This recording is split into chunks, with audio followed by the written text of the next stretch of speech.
It's a way of validating poor decision making.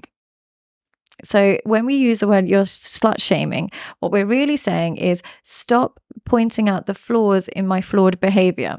Essentially, we need a society filled with guilt, shame, and regret. We need to be aware of these emotions. If we remove shame from our society and we call it fat shaming, slut shaming, essentially we find a way of normalizing what is abnormal behavior. And when we do that, we then become reckless.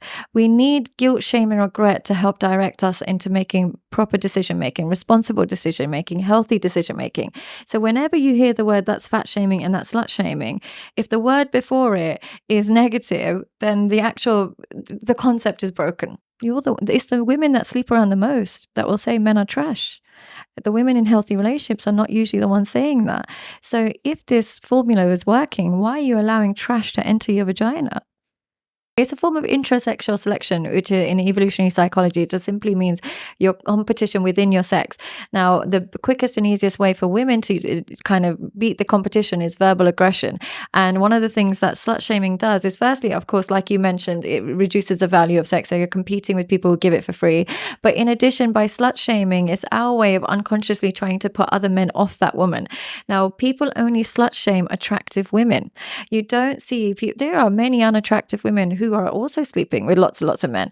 But what happens with women, they only feel the need to shame when the person is a threat in any way, shape, or form. You will not see unattractive women get as many trolls as attractive women online.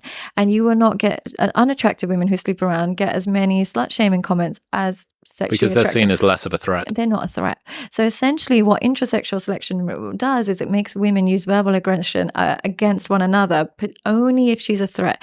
If she's not a form of threat, we actually turn it into praise, because then it works to actually be friends with women, because you can share breastfeeding, child rearing in evolutionary terms. Alloparenting. Yeah, but if she is any form of threat, she can potentially take your partner and take your resources. So whenever women are slut shaming and stuff, they usually focus on the women that they think that their partner would find attractive. So they might not slut shame, let's say for example it's an English match, they might not slut shame the workers in Thailand and stuff like that, but they would slut shame the local OnlyFans girls because it's more of a threat. So essentially we verbally attack those that we see as the biggest threat, and that will reduce the ability of us to secure resources from a man.